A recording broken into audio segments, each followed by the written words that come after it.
공항 문을 나서는 순간이었어요. 따뜻한 바람이 얼굴에 스쳤는데 이상하게도 그 바람이 축복이 아니라 경고처럼 느껴지더라고요. 그때는 왜 그랬는지 몰랐어요. 오랫동안 꿈꿔왔던 해외 은퇴, 치앙마이에서의 여유로운 생활, 슬리퍼 끌고 조용한 골목을 산책하던 장면까지 머릿속에 그렸는데 그 모든 상상이 첫날부터 흔들리기 시작했습니다. 은퇴하면 더 편해질 줄 알았죠. 해외에 가면 물가가 싸니 덜 불안할 거라 생각했죠. 그런데 바로 그 순진함이 우리 노후를 무너뜨리는 첫 번째 흠집이었다는 걸 뒤늦게야 깨달았어요. 솔직히 말해볼게요. 은퇴자는요, 평생 열심히 살아온 사람이라는 뜻이잖아요. 근데 그게 동시에 경계심 낮은 사람이라는 뜻이 되기도 하는 것 같아요. 그동안 회사가, 사회가, 규칙이 우리를 보호해주던 세월이 너무 길다 보니 갑자기 낯선 땅에 떨어지면 뭐가 위험인지, 누가 진짜인지, 어떤 선택이 파국인지 구분을 못하게 되는 겁니다. 치앙마이에 도착한 날 저희 부부도 그랬어요. 모든 게 좋아 보였죠. 한인 커뮤니티도 있고 한식당도 많고 은퇴자도 많다고 하니까 그래, 여긴 안전하구나 그렇게 스스로 안심해버린 거죠. 하지만 은퇴 후 삶에선 안심했다라는 순간부터 위기가 시작된다는 말 정말 맞습니다. 치앙마이의 삶은 표면적으로는 너무 좋아 보였어요. 물가가 한국의 절반도 안 되고 기후도 따뜻하고 의료비도 한국보다 싸고 외국인들이 모여 사니 외로움도 덜하겠다 싶었죠. 그런데 그 계산에는 항상 하나가 빠져 있었어요. 해외는요, 내가 모르는 규칙으로 돌아가는 곳이라는 사실. 우리가 모르는 사람들, 모르는 정보, 모르는 문화를 믿는 순간부터 무너짐은 시작됩니다. 특히 창업. 이게 은퇴자를 가장 빨리 무너뜨리는 덫이에요. 많은 분들이 그래요. 여긴 물가 싸니까 작은 가게 하나 하면 먹고 살겠지. 하지만 그 작은 가게조차 해외에선 전쟁터입니다. 언어, 세금, 허가, 인건비, 로컬 직원 문제, 외국인 규제 어느 하나 우리에게 유리한 게 없어요. 그런데 은퇴자들은 희망을 너무 크게 품고 와요. 여기서 조용히 돈 조금만 벌어 살면 되지 뭐. 바로 그 생각이 사기를 치려는 사람에게는 최고의 먹잇감이 되는 거죠. 사례 하나 말씀드릴게요. 치앙마이에서 만난 박씨 부부 이야기예요. 한국에서 30년 넘게 맞벌이하며 모은 4억 원으로 은퇴 후 작은 한식당을 하기로 했어요. 주변 교민 몇 명이 치앙마이는 한식당만 하면 다 된다. 자리만 잡으면 월세도 싸고 인건비도 싸다고 부추겼대요. 실제로 가보니 분위기 좋아 보이고 손님도 많아 보였다고 했어요. 근데 거기까지였죠. 계약서부터 문제가 시작된 거예요. 태국어로 된 계약서를 영어 번역본만 보고 사인했는데 나중에 알고 보니 외국인 추가 비용, 현지 직원 의무 고용, 간판 사용 제한 같은 조항이 숨어 있었던 거예요. 오픈 첫 달부터 비용이 폭탄처럼 터졌고 직원은 하루가 멀다 하고 바뀌고 결국 2달 만에 가게 문을 닫았어요. 부부는 말해요. 우린 장사 망한 게 아니라 치앙마이를 몰랐던 게 죄였다고. 또 다른 사례도 있어요. 은퇴 후 태국으로 넘어간 조 씨, 지인의 소개로 커피숍 투자를 하게 됐어요. 이미 운영 중인 가게라 안정적으로 보였대요. 그런데 그 지인이 사라졌습니다. 정말 문자 그대로 사라졌어요. 태국에서 은근히 발생하는 방식이에요. 고액의 권리금을 받자마자 연락 끊고 도망가는 케이스요. 조 씨는 태국 법률 구조를 몰라 신고도 제대로 못했어요. 한국처럼 CCTV 뒤지면 해결되는 문제도 아니라는 거 그제야 알게 된 거죠. 조 씨는 말하더군요. 태국은 모든 게 여유로워 보이니까 사람도 느긋할 줄 알았어요. 근데 사기치는 사람들은 오히려 그 느긋함을 이용하더라고요. 세 번째 사례는 더 아픕니다. 혼자 치앙마이로 간 60대 남성인데 조용히 지내며 소소하게 게스트하우스를 운영하겠다고 했어요. 한국에서 은퇴금 받은 2억 전부를 들고 갔는데요. 부동산 투자라는 말에 혹해서 외국인 명의로는 소유가 안 된다는 것도 모르고 현지인 파트너를 믿어버렸어요. 그리고 10달 후 문득 가보니 건물은 온데간데없고 토지는 다른 사람 명의로 넘어가 있었대요. 서류가 복잡해서 내가 보관하고 있다던 현지인은 이미 잠적. 남은 건 한국으로 돌아가는 비행기표도 간신히 살 정도의 잔고뿐이었어요. 그분이 마지막에 한 말이 잊히질 않아요. 해외에서 은퇴하면 자유가 생길 줄 알았는데 사실은 보호장치가 하나도 없는 삶이더라고요. 이 세 가지 사례 모두 공통점이 있어요. 은퇴자는 위험 감수 능력이 떨어진다는 것. 그리고 새로운 환경을 긍정적으로만 해석한다는 것. 무엇보다 설마 나에게까지 이런 일이 생기겠어? 라는 착각을 결국 비극으로 만든다는 겁니다. 해외 은퇴 생활 자체를 반대하는 게 아니에요. 하지만 해외에서는요, 당신을 보호해줄 제도도 익숙한 네트워크도 도움을 요청할 지인도 거의 없어요. 말 그대로 맨몸으로 서 있는 겁니다. 그래서 은퇴 후 해외 창업, 해외 투자, 해외 부동산 이 모든 건 절대로 가볍게 선택하면 안 돼요. 치앙마이 같은 도시에선 더더욱 그렇죠. 여유롭고 느긋해 보이는 분위기 뒤에 은퇴자만 노리는 시장이 따로 존재하니까요. 그리고 하나만 꼭 기억하세요. 은퇴 후 해외로 나가는 순간 당신은 관광객이 아니라 돈을 가진 외국인이 된다는 거예요. 이 차이는 너무 크고 때로는 너무 잔혹합니다. 은퇴를 준비할 때 가장 중요한 건 꿈이 아니라 현실입니다. 해외에서 멋지게 살겠다는 기대보다 그곳이 가진 위험의 구조를 먼저 보는 게 진짜 준비예요. 치앙마이에서 무너진 많은 분들이 공통으로 말해요. 미리 알았더라면. 저는 그 말을 이렇게 바꿔드리고 싶어요. 지금 알았으니 당신은 같은 길로 가지 않을 수 있다고요.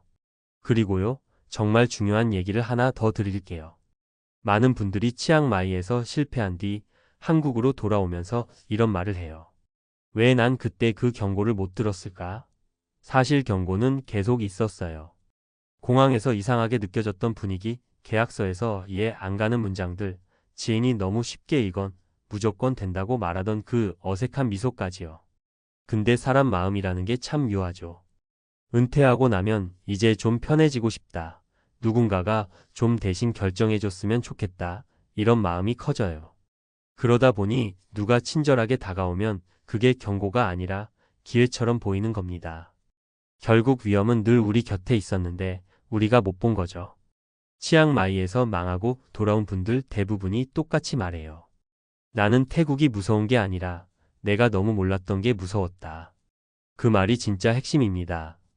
해외가 위험한 게 아니라 우리가 준비 없이 들어가는 게 위험한 거예요. 준비가 없으면 기회도 독이 되고 좋은 사람도 나쁜 사람으로 보이고 작은 문제도 통제 불가능한 위기가 되어버리거든요. 그게 은퇴 후 삶의 가장 큰 함정이에요. 나이가 들수록 내가 경험한 세계만 믿는 경향이 생기는데 그 경험이 해외에서는 아무 쓸모가 없을 때가 너무 많다는 거죠. 그래서 제가 늘 말씀드리는 게 있어요. 은퇴 후에 해외로 나가려면 꿈보다 먼저 비상계획을 챙기셔야 합니다. 예를 들면 이런 것들이에요.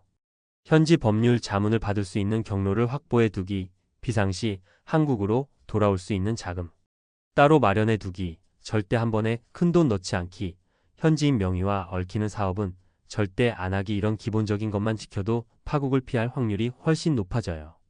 문제는 대부분의 은퇴자들이 이런 팁을 알고 있음에도 실제로는 그래도 나한테는 괜찮겠지라고 생각한다는 겁니다.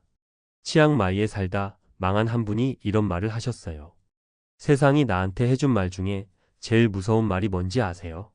남들도 다 하고 있으니 괜찮다는 말. 은퇴자는 그 말에 정말 쉽게 흔들려요. 다 아는 것 같아 보이고, 다 잘 되는 것 같아 보이고, 다 행복해 보이니까요. 하지만 그 다는 늘 거짓입니다. 성공한 사람은 눈에 띄지만 망한 사람은 조용히 사라지거든요. 우리는 망한 사람들의 침묵을 보지 못해요. 그래서 실패 확률을 과소평가하는 거죠. 여기까지 들으셨다면 아마 느끼실 거예요. 치앙마이 문제만이 아니구나. 어디든 같은 구조구나. 맞아요. 미국이든 태국이든 한국이든 은퇴자는 늘 위험에 더 빠르게 노출됩니다. 이유는 딱 하나예요. 삶의 마지막 챕터라고 생각해서 이제 좀 쉬자 하는 순간 방어력이 무너지는 거죠. 그런데 아이러니하게도 은퇴 후의 선택이 인생에서 가장 치명적인 결과를 가져옵니다. 이제 더 이상 다시 일어나기 어려운 나이니까요. 그러니 제발 어떤 도시를 선택하든 어떤 나라로 가든 어떤 사업을 하든 이렇게만 기억해 주세요. 은퇴 후에는 낙관이 아니라 검증이 먼저다. 친절한 사람보다 문서가, 분위기보다 조건이, 꿈보다 현실이 먼저다. 이 원칙만 지키면 치앙마이에서 무너졌던 수많은 사람들의 길을 똑같이 걷지 않아도 됩니다. 지금 이 글을 읽고 계신다는 건 이미 다른 사람보다 단계를 하나 넘으신 거예요. 이제 필요한 건 단 하나, 조심하는 마음입니다. 교사 연금 통장 열자마자 비명이 터졌다. 노후가 무너진 순간 이 말을 처음 들었을 때 저도 믿기 어려웠습니다. 평생을 아이들 앞에 서서 하루하루를 버티듯 살아온 분들이잖아요. 누구보다 성실했고 누구보다 안정적인 삶을 꿈꾸며 살아온 분들인데 은퇴 첫날 통장 앞에서 다리가 풀릴 줄 누가 상상이나 했겠습니까? 그런데 요즘 교사 연금 받는 분들 사이에서 이런 이야기가 너무 흔하게 들립니다. 아니, 이 돈으로 어떻게 살라는 거야? 정말 이렇게까지 절망적인 순간이 있을까 싶을 정도예요. 은퇴를 앞두고 있을 때는 다들 비슷한 생각을 합니다. 나는 공무원 연금이 있으니까 최소한 굶지는 않겠지. 민간 기업 다닌 친구들보다야 낫겠지. 그런데 정작 통장에 찍힌 실수령액을 보는 순간 머릿속이 하얘져 버립니다. 물가가 이렇게까지 올랐다는 걸, 의료비가 얼마나 무서운지, 노후라는 게 얼마나 돈이 많이 드는지를 그때서야 뼈저리게 체감하게 되는 거예요. 평생 안정을 믿고 달려왔는데 정작 그 안정이 가장 먼저 깨져버린 거죠. 사람들이 말합니다. 교사 연금이면 안전하지 않나? 하지만 요즘 현실은 다릅니다. 안전할 줄 알았던 사람들일수록 충격이 더 큰 거예요. 세상이 바뀌었고 돈의 가치가 바뀌었고 노후의 형태가 완전히 달라졌습니다. 그런데 우리는 여전히 옛날 계산법으로 은퇴를 준비해 왔던 거죠.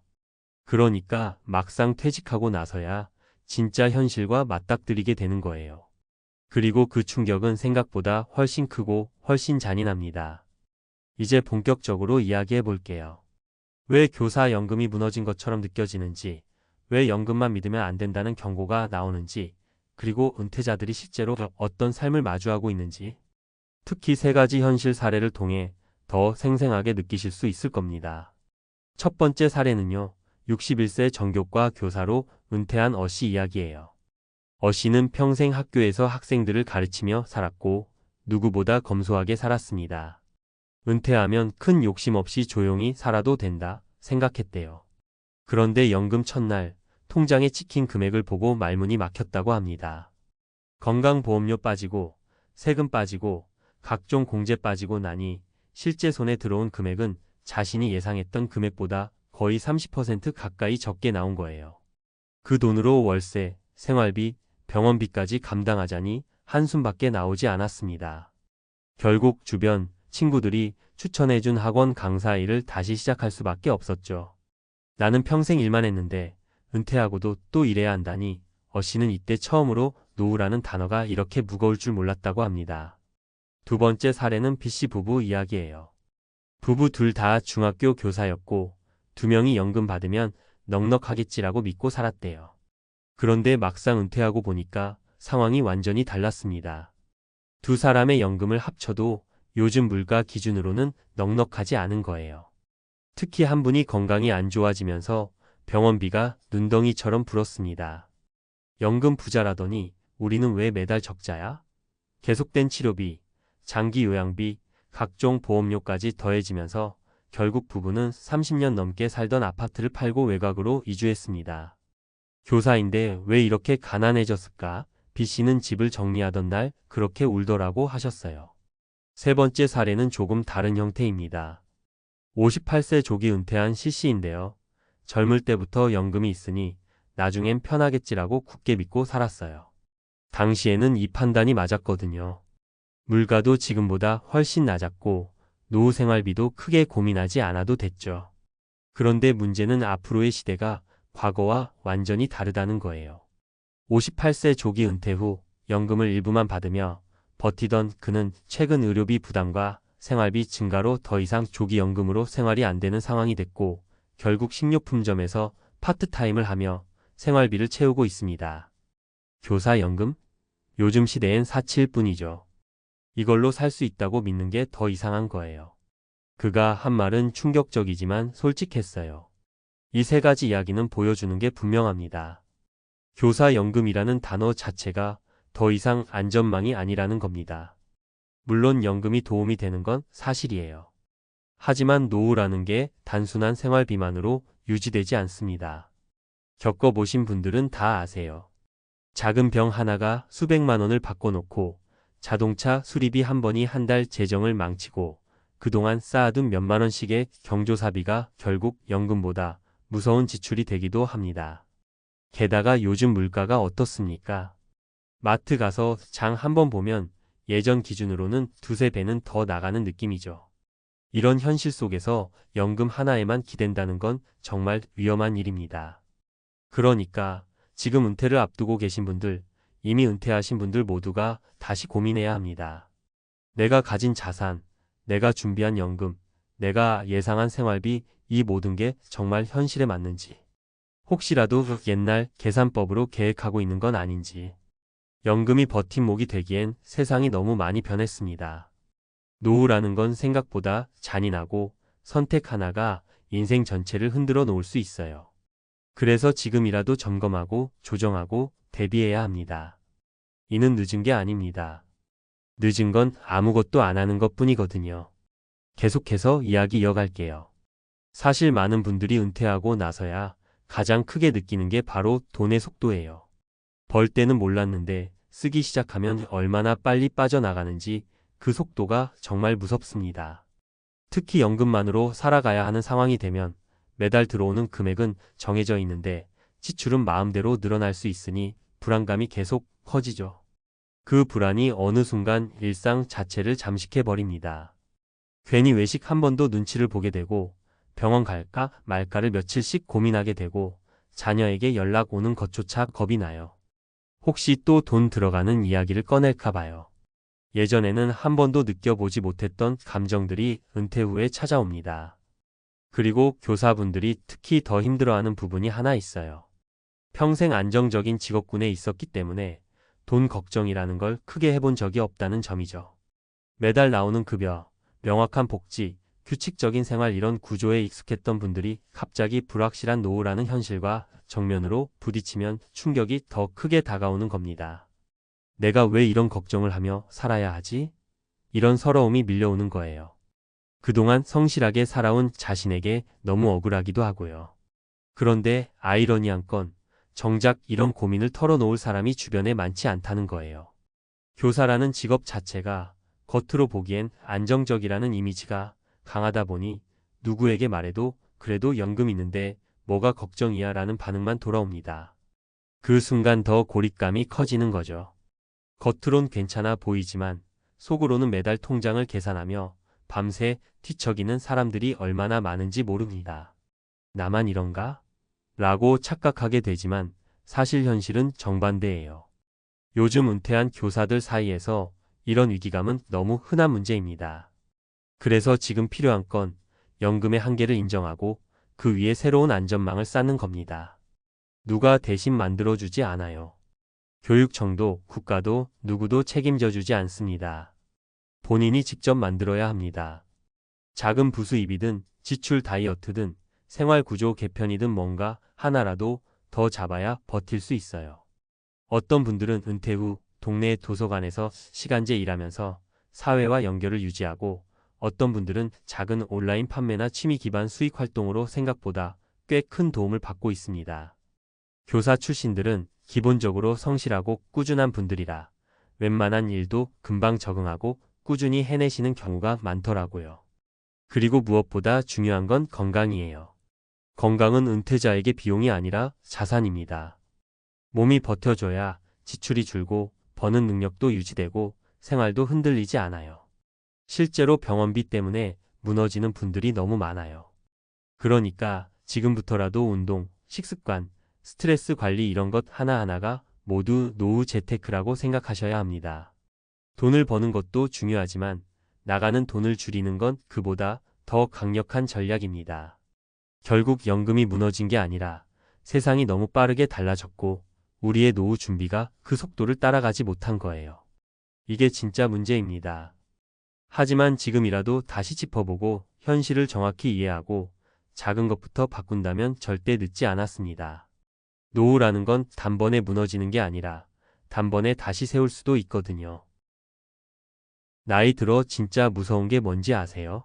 돈이 조금 부족한 것도 병원비가 올라가는 것도 아니에요. 정말 무서운 건 어느 날 갑자기 내가 기대고 싶을 곳이 하나도 없다는 걸 깨닫는 순간입니다. 그때 사람들은 공통으로 이렇게 말해요.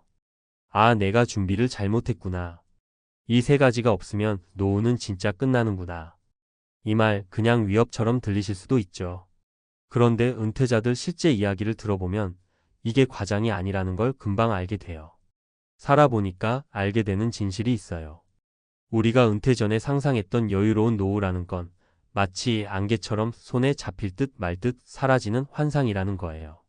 노후의 행복은 거창한 게 아니라 아주 단순하고 현실적인 세 가지에서 갈리는데 이걸 챙기지 못한 사람들은 은퇴 후 몇 년 안 돼서 무너집니다. 그리고 준비했던 사람들은 반대로 나이 들수록 더 여유롭고 안정되고 오히려 젊을 때보다 마음의 공간이 넓어져요. 이 이야기를 들으시는 분들 중에서도 아마 이런 생각 하시는 분들 있을 거예요. 나도 지금 뭔가 빠뜨리고 있는 건 아닐까? 그 불안은 절대 틀린 감정이 아니에요. 왜냐하면 은퇴의 성공은 거대한 소득도 높은 자산도 아니라 이 세 가지를 얼마나 갖추고 있느냐로 결정되기 때문이에요. 그래서 오늘은 은퇴자들이 떨며 이야기한 이 세 가지 없으면 진짜 끝난다라고 말한 그 공통점들을 실제 사례와 함께 구체적으로 풀어서 이야기해 드릴게요. 혹시 지금이라도 늦지 않았는지 조바심이 든다면 오히려 잘 오셨어요. 이걸 알고 준비하면 노후가 무너지는 걸 막을 수 있으니까요. 먼저 은퇴자들이 가장 무섭게 말하는 첫 번째 공통점은 바로 고정 지출을 통제할 힘이 없는 삶이에요. 우리는 은퇴하면 소비가 줄어들 줄 알죠. 그런데 현실은 전혀 다릅니다. 젊을 때는 소득이 있기 때문에 생활비가 커도 어떻게든 맞춰 나가요. 하지만 소득이 끊긴 순간 똑같은 생활비가 폭탄이 돼요. 실제로 은퇴자분 중 한 분이 이런 얘기를 하셨어요. 은퇴하면 여유가 생길 줄 알았는데 시간이 아니라 돈이 저를 잡아먹더라고요.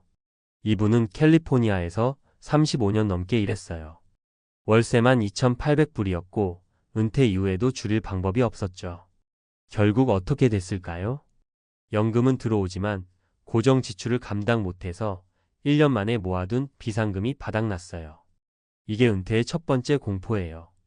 나가는 돈을 줄일 수 없으면 노후는 버틸 수가 없어요. 반대로 비슷한 소득이었는데 은퇴를 아주 안정적으로 맞은 분이 있어요. 이분은 은퇴 5년 전부터 생활비를 절반으로 줄였어요. 이민 생활 오래 하다 보니까 렌트비가 가장 큰 문제라는 걸 알았고 그래서 미리 다운사이징해서 작은 콘도로 옮겼죠. 처음엔 불편했다고 해요. 그런데 3년 지나고 나니 이렇게 말하더라고요. 지금은 숨이 편해요. 나가는 돈이 적으니까 사는 게 두렵지 않아요. 두 분의 차이는 소득이 아니라 지출을 통제할 수 있느냐 없느냐였어요. 그 다음 두 번째 공통점은 더 무섭습니다. 바로 혼자가 되지 않는 구조를 만들어 놓은 사람 vs 전적으로 혼자가 된 사람의 차이예요.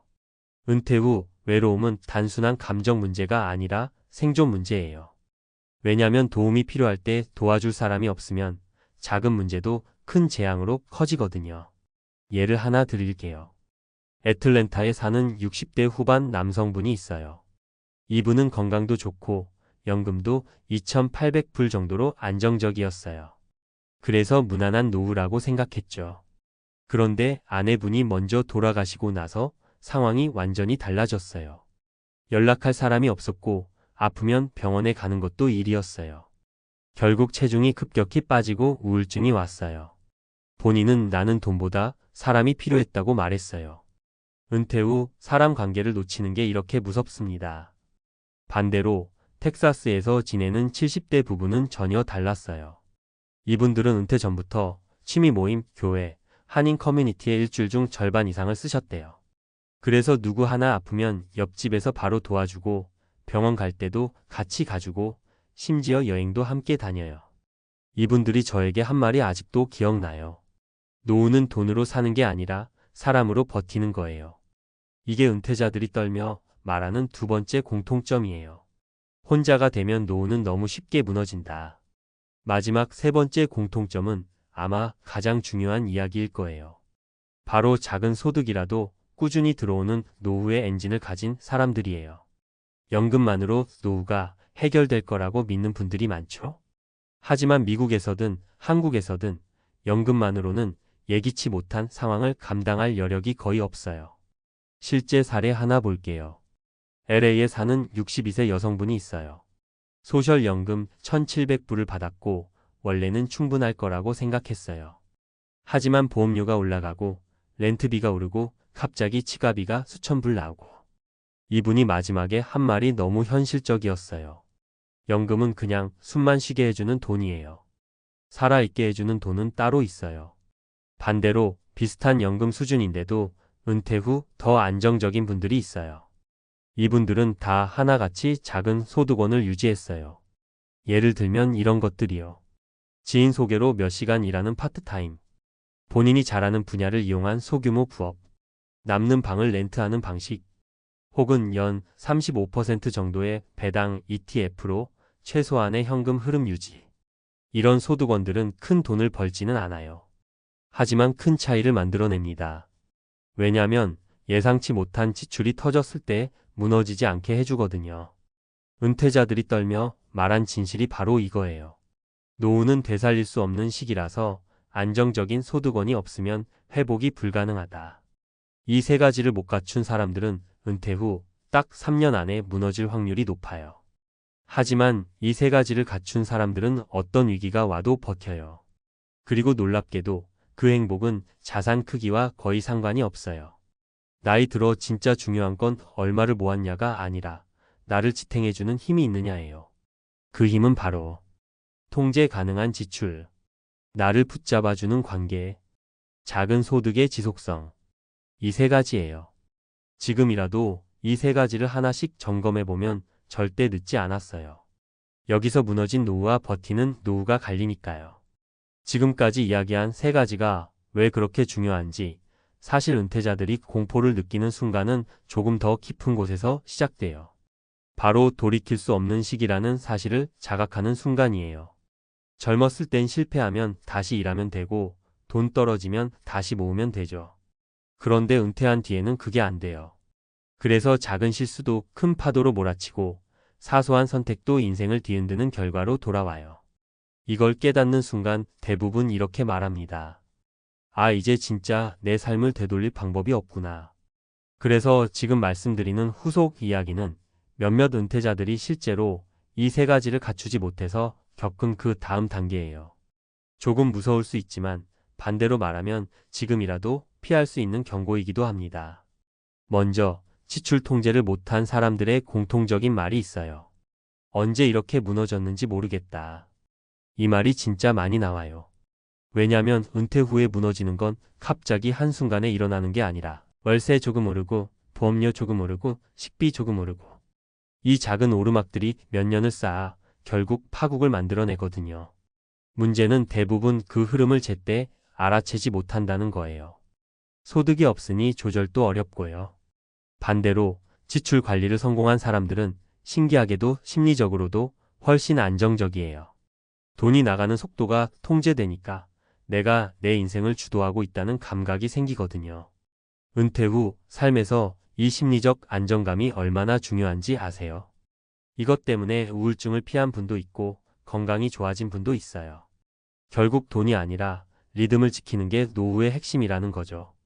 두 번째로 관계가 없는 노후는 정말 상상 이상으로 무섭습니다.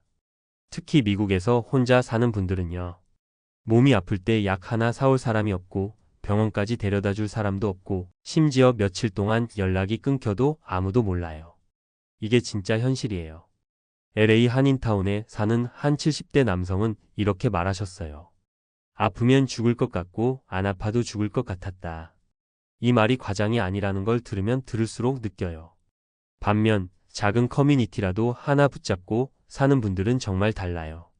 사람이 옆에 있으면 외로움도 줄고 건강도 오래 유지되고 위기 상황도 쉽게 넘어가요. 심지어 돈 문제도 훨씬 덜 생겨요. 왜냐면 같이 정보를 교환하고 병원 비용 아끼는 방법도 공유하고 서로 도와주니까요.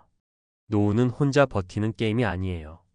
함께 버티는 시스템을 가진 사람만 살아남아요. 그리고 마지막으로 소득원이 있는 사람과 없는 사람의 차이는 시간이 갈수록 극단적으로 벌어져요. 은퇴 후 첫 해에는 다들 비슷해 보이지만 3년이 지나면 완전히 다른 세계를 살고 있어요. 작은 소득이 있는 사람은 비상 상황이 와도 대응이 가능해요. 하지만 소득이 완전히 끊긴 사람은 대응이 아니라 포기를 하게 돼요. 포기는 진짜 무섭습니다. 포기하는 순간 삶이 급격히 쪼그라들어요. 치과 치료를 포기하고 여행을 포기하고 맛있는 음식 사 먹는 걸 포기하고 결국엔 사람 만나는 것도 포기하게 돼요. 이게 노후 파산이 아니라 노후 축소예요. 그리고 축소는 한번 시작되면 되돌릴 수 없어요. 하지만 소득원이 있는 분들은 어때요? 비록 돈이 많지 않아도 갑자기 천불 나가도 회복이 돼요. 그리고 마음이 이상하게 더 여유롭습니다. 그래, 다음 달에 또 들어오니까. 이 말이 은퇴자들에게는 어마어마한 심리적 힘이 돼요. 결국 이 세 가지는 돈, 관계, 건강을 떠나서 삶 전체를 지탱하는 구조예요.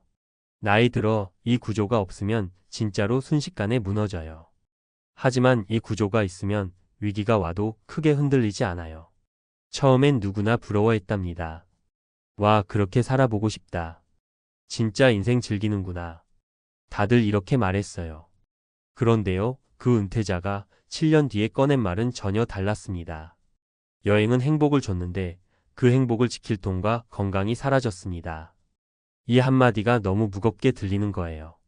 본인은 웃으면서 이야기했지만 그 웃음 속에서 공포가 느껴졌다고 해야 할까요? 우리가 은퇴 후 하고 싶은 그 여행, 그 자유로운 삶이 생각보다 잔혹한 대가를 요구한다는 걸 너무 늦게 알아버린 거죠. 솔직히 말씀드리면 이 이야기가 남 얘기 같지가 않아요. 누구나 은퇴하면 한 번쯤 이런 꿈을 꾸잖아요. 이제 회사도 끝났으니 하고 싶은 거 하고 가고 싶은 데 가고 마음껏 즐기자. 몇십 년 동안 일만 하고 산 사람들이라면 더 그렇죠. 그동안 못 누렸던 행복을 찾고 싶은 마음, 너무나 당연한 거니까요. 그런데요, 문제는 이 행복이 오래가지 않는다는 거예요. 돈과 건강이라는 두 기둥이 동시에 흔들리기 시작하면 여행이 더는 여행이 아니게 되거든요. 자유가 아니라 불안이 되고 즐거움이 아니라 후회가 되는 겁니다. 은퇴 후 여행이 왜 이렇게 위험하냐고요? 단순해요. 여행은 돈과 체력을 동시에 요구하는 활동인데 은퇴 후에는 이 두 가지가 빠르게 줄어드니까요. 더 잔인한 건 사람은 즐거움에 중독되기 쉽다는 거예요. 오늘까지 괜찮으니까 내일도 괜찮을 줄 알죠. 그런데 어느 순간 돌아보면 돈이 너무 많이 나갔고 몸도 예전 같지 않은 거예요. 그때 느끼는 공포는 말로 설명하기 어렵다고 합니다. 이런 이야기를 그냥 이론처럼 하지 않을게요. 실제 은퇴자 세 분의 사례를 들으면 왜 이 문제가 더 이상 남의 일이 아닌지 실감하실 거예요. 사례 하나는 오랜 직장 생활 끝에 59세에 은퇴한 분 이야기예요. 퇴직금과 모아둔 돈을 보면서 생각했대요. 이 정도면 10년은 걱정 없겠다. 일단 좀 놀다가 다시 생각하자. 그래서 바로 장기 여행을 떠났어요. 동남아 몇 달, 유럽 2달, 일본 1달. 3년쯤 지나니까 통장이 예상보다 너무 빨리 줄어들더랍니다. 그런데 문제는 이때부터였어요. 이미 여행하는 삶에 익숙해져 버린 거예요. 멈추면 우울해지고 집에만 있으면 이게 사는 건가 싶고. 결국 7년 동안 여행을 이어갔는데요. 7년이 지난 후 보니 생활비와 여행비로 4억 가까이가 빠져나갔더래요. 남은 돈은 당초 예상의 절반도 안 됐고요. 그분이 한 말이 아직도 기억나요. 여행이 내 노후를 훔쳐갈 줄은 몰랐어요. 나는 행복을 찾는다고 나갔는데 어느 순간 도망치고 있더라고요. 두 번째 사례는 더 아픈 이야기예요. 62세에 은퇴한 부부인데요. 아이들도 독립했고 둘만의 시간을 가지자며 캠핑카로 미국 서부를 한 바퀴 돌기 시작했어요. 처음엔 너무 좋았죠. 자연 속에서 사는 게 이렇게 행복한 거구나 싶고 이게 진짜 은퇴자의 삶이지라고 감탄했다고 합니다. 그런데요, 4년째 들어가면서 아내분의 허리 통증이 악화되고 남편분도 혈압 문제가 생겼어요. 여행을 계속하려면 치료를 받아야 했는데 병원을 갈 때마다 비용이 장난 아니었어요. 캠핑카 유지비에 보험료, 의료비까지 겹치니까 감당이 안 되기 시작한 거예요. 결국 집으로 돌아와 다시 정착했는데 이미 건강은 여행 이전으로 돌아갈 수 없을 정도로 나빠져 있었고 돈도 많이 줄어든 상태였어요. 그 부부가 남긴 말이 이렇습니다. 언제든 떠날 수 있는 줄 알았는데 우리가 제일 먼저 잃은 건 떠날 힘이었어요. 세 번째 사례는 55세의 조기 퇴직한 분이었는데요. 인생은 한 번뿐이라고 말하며 남미, 호주, 유럽을 휩쓸듯 여행하셨어요. 사진만 보면 정말 영화 같았어요. 그런데 문제는 여행 중독처럼 비용이 커졌다는 거예요. 비즈니스석으로 업그레이드하고 가는 곳마다 고급 숙소에서 묵고 비용이 커질수록 여행이 행복이 아니라 자존심의 문제가 되더랍니다. 그런데 어느 순간 무릎 관절이 망가지면서 장거리 이동이 힘들어졌고 예상치 못한 수술을 받았는데 건강보험으로 커버되지 않는 부분이 너무 컸어요. 결국 가진 돈 절반 이상이 의료비로 빠져나갔고 지금은 예전처럼 여행을 할 수 없는 몸이 됐어요. 본인의 마지막 말이 씁쓸했습니다.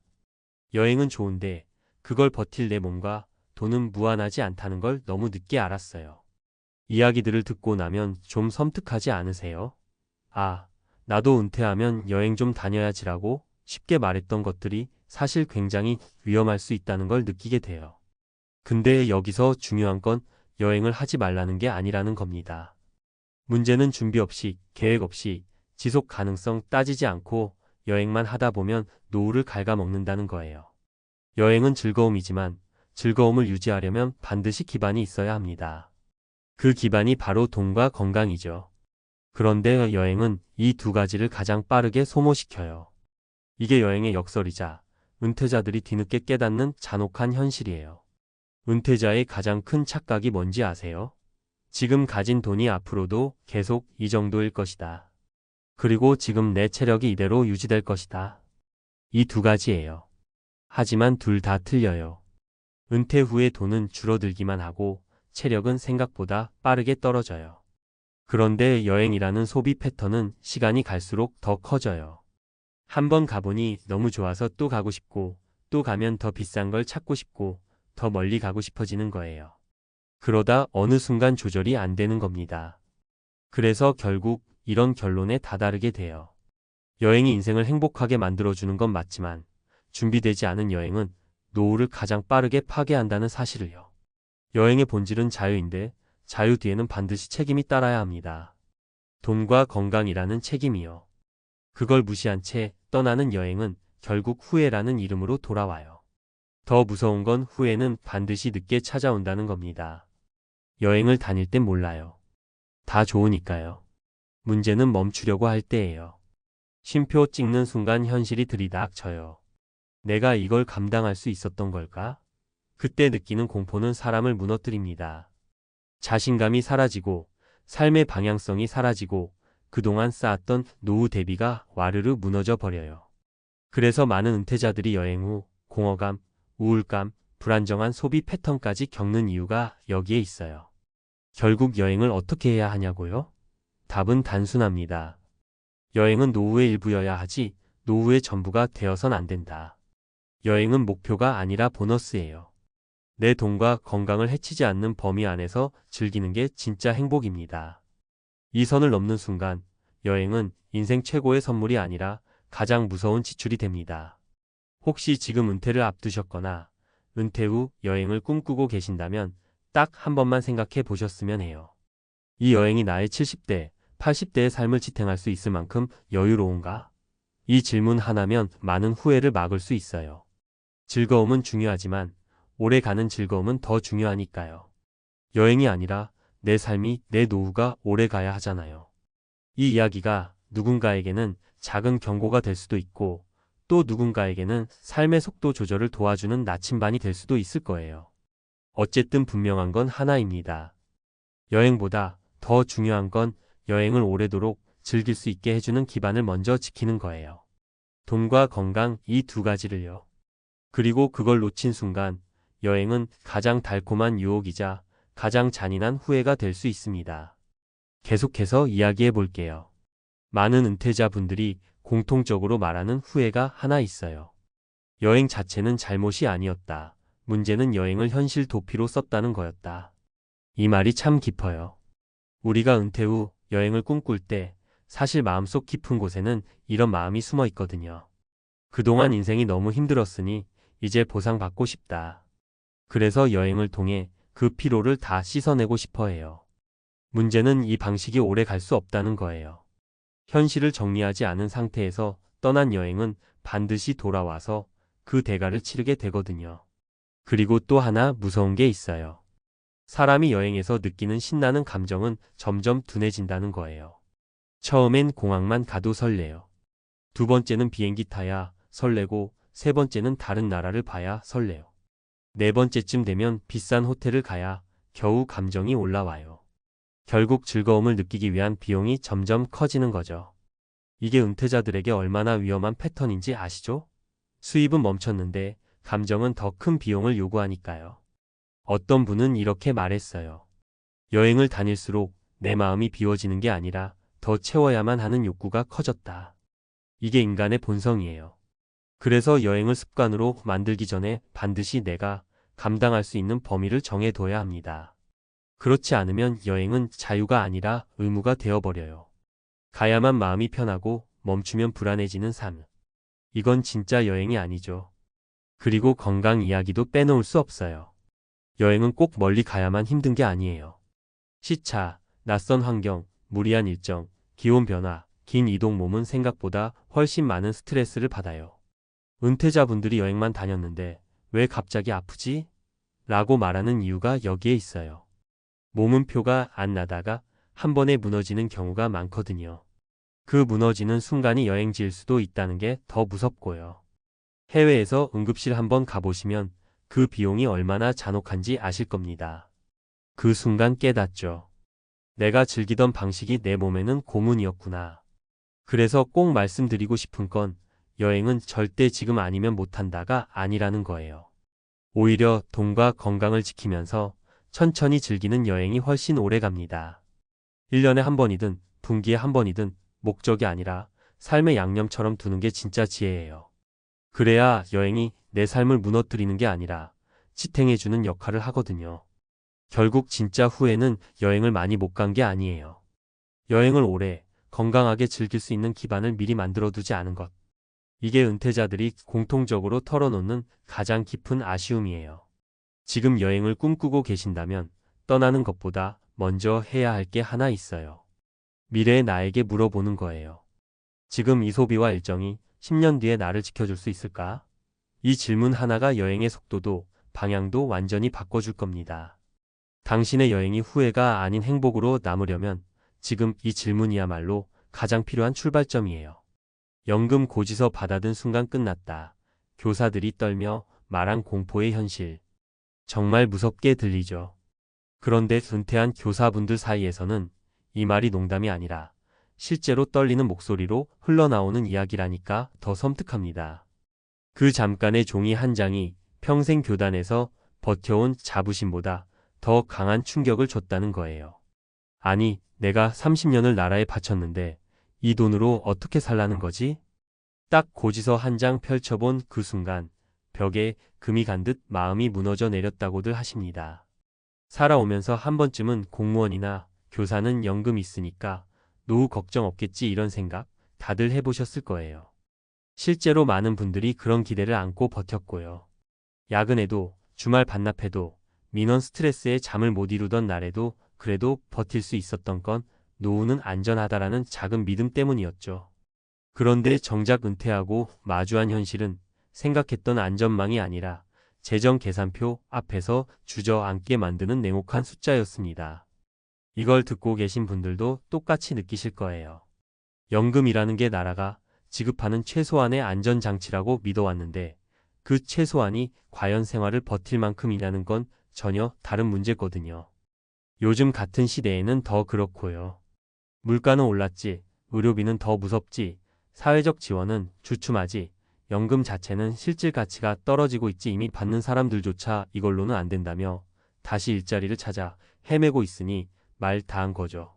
그래서 지금 이 이야기를 들으며 고개 끄덕이시는 분들 아마도 이런 생각 들 겁니다. 나도 저 상황이 되면 어떡하지? 난 지금 준비를 제대로 하고 있는 걸까? 정말 연금만으로는 못 버티는 시대가 온 걸까? 그런데요, 이런 불안감이 결코 과장이 아니에요. 이미 은퇴한 교사들 사이에서는 연금만으로 노후를 버티기 힘들다는 사실이 공식적인 진실처럼 퍼지고 있거든요. 실제 사례들을 보면 더 명확합니다. 첫 번째 이야기는 경기도에서 32년간 교편을 잡았던 A 선생님의 사례예요. A 선생님은 늘 주변에서 롤모델이었어요. 미래 걱정 없이 살 거라고, 연금 받으면 충분히 여유롭게 지낼 거라고 다들 말했죠. 그런데 실제로 연금을 받고 보니 예상 금액과 실수령액 사이에 큰 차이가 난 겁니다. 공제는 공제대로 빠지고 의료보험료는 생각보다 훨씬 크고 실질 물가는 계속 오르니 계산기가 끝도 없이 복잡해지는 거예요. 게다가 은퇴 후 건강이 조금 악화되면서 병원비가 한 달에 평균 몇십만 원씩 나가더랍니다. 처음 연금만으로 살겠다는 목표는 석 달 만에 깨졌고 결국 다시 마트에서 파트타임을 시작하게 됐어요. 이럴 줄 알았으면 은퇴 준비를 더 일찍 시작할 거리라는 후회만 남았다고 해요. 두 번째 이야기는 강원도에서 생활한 B 선생님 부부의 사례예요. 두 분 모두 교사여서 연금 부부로 불렸고 진짜 사람들이 부러워하는 가정이었어요. 하지만 막상 은퇴하고 보니 두 명이 받는 연금이 둘이서 살기 적당한 수준이 아니라 둘이서 버티기 빠듯한 수준이 되더라는 겁니다. 특히 무서운 건 예상치 못한 비용이었어요. 자녀 결혼 비용, 부모님 병원비 지원, 갑작스런 자동차 교체 비용. 이런 것들은 엑셀로 계산되지 않아요. 이 부부는 결국 집을 줄이고 외곽으로 옮겼습니다. 연금은 고정 수입이지만 우리의 삶은 고정되지 않았다는 말이 참 씁쓸하더라고요. 세 번째 사례는 서울에서 28년간 고등학교 교사로 일한 C 선생님 이야기예요. C 선생님은 연금이 나쁘진 않다고 생각했어요. 실제로도 일반 근로자보다 안정적인 금액을 받긴 했죠. 그런데 문제는 혼자 사는 사람에게도 비용이 끝없이 늘어난다는 점이었어요. 관리비는 계속 오르고 공공요금은 매년 인상되고 특히 식비와 교통비는 은퇴 후 시간이 많아지면서 더 많이 들기 시작했어요. 무엇보다 무서운 건 예상하지 못한 병원비였어요. 어느 날 갑자기 허리 디스크가 찾아오고 연달아 혈압 문제가 생기고 진짜 은퇴 후 가장 큰 비용이 병원비라고 느꼈다고 해요.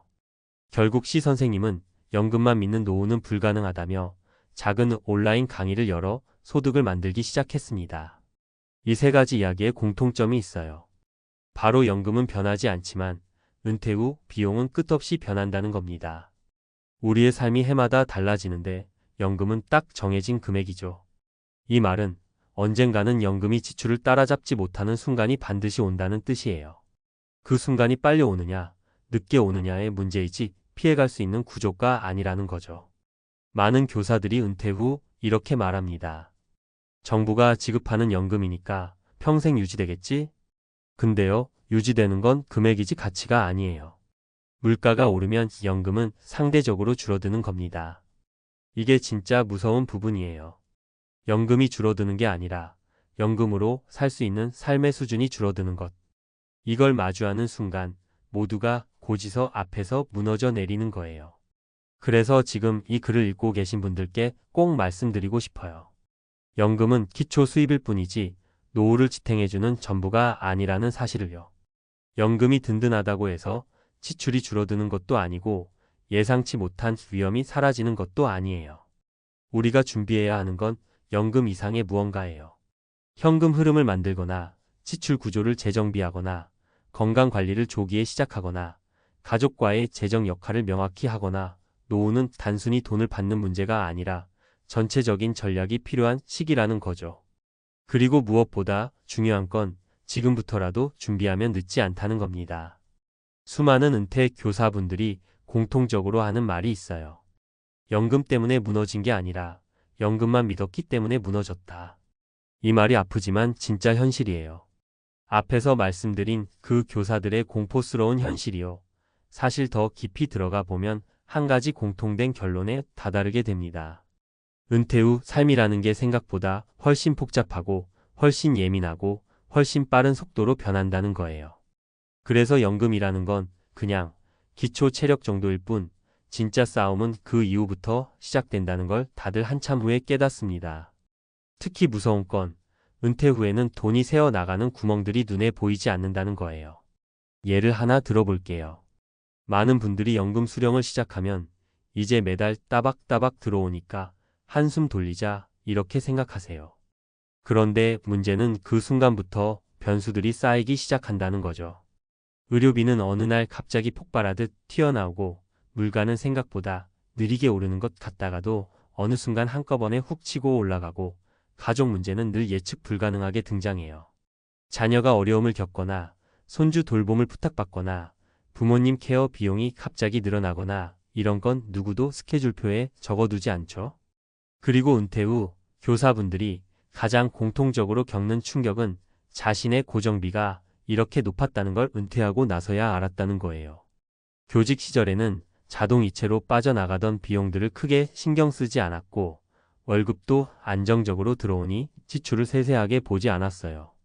그런데 연금으로 생활을 시작하는 순간 갑자기 관리비 한 달치 금액이 크게 느껴지고 가스비가 2배로 오른 것도 훅 와 닿고 보험료가 부담으로 바뀌는 겁니다. 이게 은퇴자들이 말하는 진짜 공포예요. 고정비라는 게 이렇게 무서운 거였구나 하고 뒤늦게 깨닫는 순간이 오는 거죠. 또 하나, 교사 연금의 함정 중 하나가 심리적 신뢰예요. 오랫동안 교사라는 직업을 유지하며 국가가 나를 보호해 줄 거라는 믿음이 쌓이거든요. 그래서 연금이 들어오면 당연히 안정적일 거라 생각해요. 하지만 문제는 우리 삶이 국가가 정해준 금액에 맞춰 움직여주지 않는다는 거예요. 나이가 들면 지출이 줄어든다. 절대 그렇지 않아요. 오히려 건강관리, 이동성, 돌봄, 생활유지비는 더 뛰어요. 집안 수리 같은 것도 은퇴 후에는 직접 하기 어렵고 외주를 줘야 하니 비용은 더 들죠. 전등 하나 갈아도 돈이 드는 시기가 옵니다. 그래서 결국 많은 은퇴 교사들이 입을 모아 하는 말이 있어요. 은퇴 후 첫 1년이 진짜 전쟁이었다.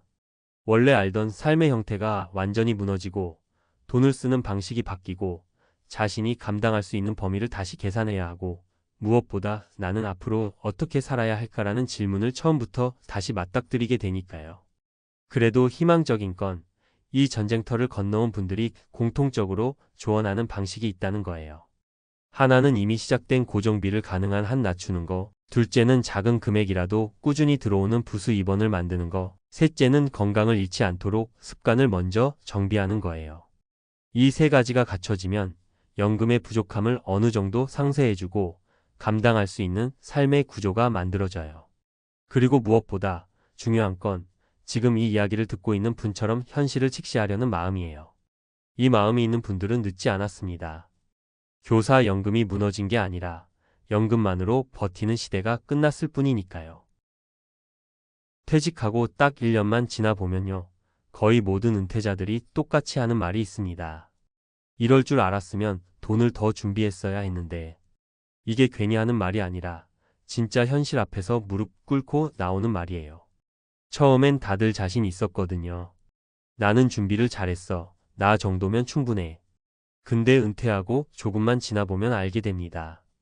우리가 머릿속에서 계산하던 그 노후 비용이라는 게 얼마나 허술했는지, 그리고 그 허술한 계산이 은퇴 이후의 삶을 얼마나 빠르게 흔들어 놓는지요.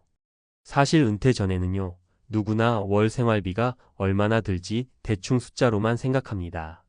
한 달에 이 정도면 살겠지. 나이 들면 더 절약하게 되겠지. 그런데 이상하게도요, 은퇴하고 나면 돈이 더 빨리 새어나갑니다. 이유는 단 하나예요. 우리가 상상하지 못했던 비용들이 하나둘씩, 그것도 예상보다 훨씬 자주, 더 크게 터지기 때문입니다. 그리고 그 충격을 대부분이 딱 1년 차에 체감합니다.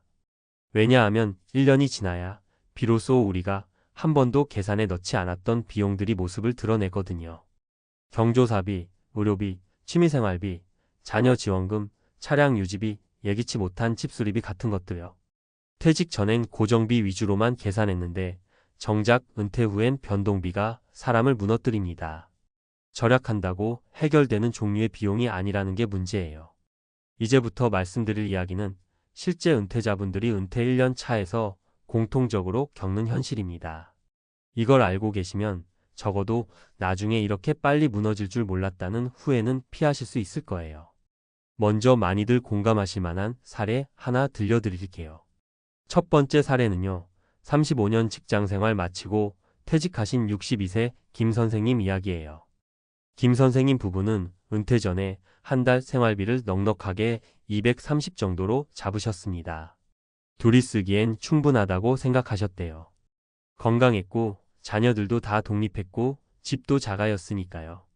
문제는 은퇴하자마자 지출 구조가 완전히 바뀌었다는 겁니다. 평소에 안 가던 경조사를 자주 가게 되고 갑자기 병원에 갈 일도 늘어나고 집 보일러가 고장 나면서 180만 원이 훅 나갔어요. 이런 게 한 번이 아니라 두세 달 간격으로 반복되면서 1년 만에 예산이 25% 이상 초과되어 버렸죠. 김 선생님 말씀이 아직도 기억나요. 이게 뭐야? 내가 생각한 은퇴랑 너무 다르잖아. 그제서야 본인이 계산했던 노후 비용이 완전히 틀렸다는 걸 깨달았다고 하시더라고요. 두 번째 사례는 조금 다른 케이스인데 이게 가장 흔합니다. 은퇴자들이 제일 예상 못하는 비용이 자녀 지원금이에요. 59세에 조기 퇴직한 정 씨는 은퇴 후 한 달 생활비를 200으로 잡았어요. 부부 둘이 절약하면 충분하다고 생각했거든요. 하지만 정 씨 아들이 결혼 준비를 하면서 갑자기 부모 도움을 요청했고 딸은 직장 이직 기간 동안 경제적으로 어려움을 겪으면서 몇 달 동안 부모에게 손을 벌렸습니다. 원래 계획에는 없던 지출이 몇백만 원씩 빠져나가기 시작했고 은퇴 1년이 지나기도 전에 비상금 통장은 거의 바닥이 났다고 하더라고요. 정 씨가 저한테 했던 말은 이거였어요. 부모가 돼서 애들 힘든데 모른 척을 어떻게 해요? 근데 이게 우리 노후를 이렇게까지 흔들어 놓을 줄은 몰랐어요. 세 번째 사례는 건강과 관련된 이야기예요. 은퇴 전엔요, 다들 이렇게 생각하죠. 아직은 건강하니까 큰 병원 갈 일 없겠지. 근데 이게 진짜 가장 위험한 착각이에요. 67세 이 씨는 퇴직 후 건강검진에서 큰 이상이 없었기 때문에 생활비 계산에 의료비 부담을 거의 넣지 않았어요. 그런데 어느 날 무릎 통증이 심해져서 정형외과를 다니기 시작했는데 이게 몇 달을 끌었고 물리치료, 주사치료 등을 반복하면서 매달 병원비가 30만 원, 40만 원씩 추가로 나가기 시작했습니다. 약도 장기 복용해야 했고요. 병원비가 계속 쌓이니까 자식에게 도와달라고 말하기도 어렵고 본인은 본인대로 기운이 빠지고 이 씨가 이런 얘기를 하셨어요. 노후는 건강이 돈이구나. 그 말을 그때 처음 실감했어요. 이 세 가지 사례를 보면 딱 보이실 거예요. 우리가 계산했던 노후 비용이 왜 틀렸는지, 그리고 왜 은퇴자들이 대부분 은퇴 1년 차에 멘붕을 겪는지 말이에요. 노후 비용을 계산할 때 우리가 실수하는 건 대부분 세 가지예요. 첫째, 비용을 고정 비용 중심으로만 계산한다는 것. 둘째, 가장 큰 위협인 변동 비용을 과소평가한다는 것. 셋째, 은퇴 후엔 소비가 줄어들 거라는 착각을 한다는 것. 근데 현실은 정반대예요. 은퇴 후엔 변동 비용이 훨씬 많고 예측도 어렵고 절약한다고 해결되지도 않습니다. 몸이 아프면 병원은 가야 하고 집이 고장나면 고쳐야 하고 자녀가 급하면 도와야 하고 경조사인 얼굴을 내밀 수밖에 없어요. 그러니 은퇴 1년 차의 대부분이 충격을 받는 겁니다. 제가 드리고 싶은 말은요. 더 준비하라 이런 막연한 조언이 아니에요. 진짜 핵심은 이겁니다. 노후 비용은 계산이 아니라 시나리오로 준비해야 한다는 것. 월 200으로 산다가 아니라 월 200 쓰다가 갑자기 500 나갈 수 있는 상황을 어떻게 막을 것인가. 집 고장 나고 건강 문제 생기고 자녀가 부탁해도 흔들리지 않을 구조를 어떻게 만들 것인가. 이게 진짜 노후 준비예요. 지금 이 글을 읽고 계신다면요. 아직 늦지 않았습니다. 우리가 은퇴자 분들한테 자주 듣는 말이 있거든요. 내가 은퇴 전에 이런 얘기를 들었으면 완전 다르게 준비했을 텐데. 그 말 이제는 남의 얘기 아니에요. 은퇴 후 1년이 가장 위험한 이유는요. 생각보다 단순합니다. 수입은 줄었는데 지출 패턴은 은퇴 전과 거의 그대로이기 때문이에요. 사람의 소비 습관이라는 게 하루아침에 바뀌지 않거든요. 직장 다닐 때 점심 마이너스 저녁 외식하던 습관, 주말에 마트 가서 한 번에 많이 사던 패턴, 필요한 건 바로바로 사던 그 흐름이 은퇴했다고 갑자기 절약형으로 바뀌지 않아요. 그러다 보니 첫 6개월은 아직 괜찮네 싶은데 1년이 되는 순간 통장 잔고가 위협적인 속도로 줄어들었다는 걸 깨닫게 돼요. 여기서 공포가 시작되는 거죠. 이렇게 쓰면 20년은커녕 10년도 못 버티겠는데? 두 번째로 은퇴 첫 해에 무너지는 가장 큰 이유는 예상하지 않은 사건이 최소 두세 번은 반드시 발생하기 때문이에요. 사람들은 대부분 은퇴 후 생활을 평균값으로만 계산합니다. 평균적인 생활비, 평균적인 병원비, 평균적인 지출. 근데 현실은 평균이 아니라 사건으로 흘러갑니다. 집 고장 한 번, 치과 응급치료 한 번, 자녀 금전 요청 한 번. 이렇게만 있어도 몇 백만 원이 순식간에 빠져요. 그리고 이런 사건들은 은퇴 전보다 은퇴 후에 훨씬 자주 터집니다. 왜냐면요, 직장 다닐 때는 회사라는 안전망 속에서 살아왔기 때문이에요. 건강보험도 직장보험이었고, 인맥도 탄탄했고, 갑자기 큰돈 쓸 일이 있어도 월급이 들어오니까 마음이 덜 불안했죠. 그런데 은퇴 후에는 모든 사건을 내 통장 하나로 버텨야 합니다. 이 스트레스가 은퇴자들을 공황으로 몰아넣어요. 그래서 많은 분들이 은퇴 1년 차에 처음으로 현실적 노후 비용을 다시 계산합니다. 그때 나오는 결론이 어떤지 아세요? 대부분 이렇게 얘기합니다. 내가 생각한 금액의 최소 1.3배는 필요했네. 고정비보다 변수 비용이 훨씬 무섭다는 걸 이제야 알았다. 은퇴는 돈을 절약한다고 해결되는 문제가 아니구나. 그럼 이제 중요한 질문이 나오죠. 그래서 어떻게 해야 하냐? 여기서 정말 은퇴자분들이 가장 크게 깨닫는 게 있어요. 노후는 돈을 모으는 시기가 아니라 돈이 새는 걸 통제하는 시기라는 것. 이걸 이해하면 전략이 완전히 달라집니다. 예를 들면 이런 식이에요. 병원 갈 일이 많아질 걸 대비해서 건강보험 플랜을 꼼꼼히 비교해 두고 치과나 정형외과 같은 지출 가능성이 높은 영역은 미리 비용 구조를 알아두는 거예요. 그리고 집 관리. 은퇴자분들 집 수리비가 터지는 이유는 대부분 미루기 때문이에요. 작은 고장일 때 20만 원이면 고칠 걸 몇 달 지나서 150만 원으로 불어나죠. 노후의 비용은 사전 예방이 가장 싸게 먹힙니다. 또 하나는요, 자녀 지원 문제예요. 이건 감정이 걸려 있기 때문에 숫자로만 해결할 수가 없어요. 그런데도 꼭 해야 할 게 있어요. 바로 지원의 한도를 정하는 것이에요. 자녀가 어려움에 처하면 부모 마음이 당연히 움직이죠. 근데 선을 그어놓지 않으면 부모의 노후가 먼저 무너집니다. 여기까지는 도와줄 수 있어라는 기준을 은퇴 전에 가족끼리 합의하는 게 정말 중요해요. 마지막으로요. 은퇴 후에 가장 위험한 생각은 아직은 괜찮아예요. 대부분의 은퇴자분들은 노후 비용 계산이 틀렸다는 걸 알면서도 막상 바꾸려고 하면 두려움이 생겨요. 생활 수준을 줄여야 한다는 게 자존심의 상처처럼 느껴질 때도 있고요. 하지만 진짜 용기는요, 생활을 줄이는 게 아니라 미래의 파국을 막기 위해 지금 결단하는 것이에요. 제가 왜 이렇게 강조하냐면요, 은퇴자분들 인터뷰를 해보면 90%가 똑같이 말합니다. 첫 1년만 제대로 버텼으면 내 노후는 훨씬 안정적이었을 거예요. 지금 이 글을 보시는 분은 이미 남들보다 훨씬 앞서 계신 거예요.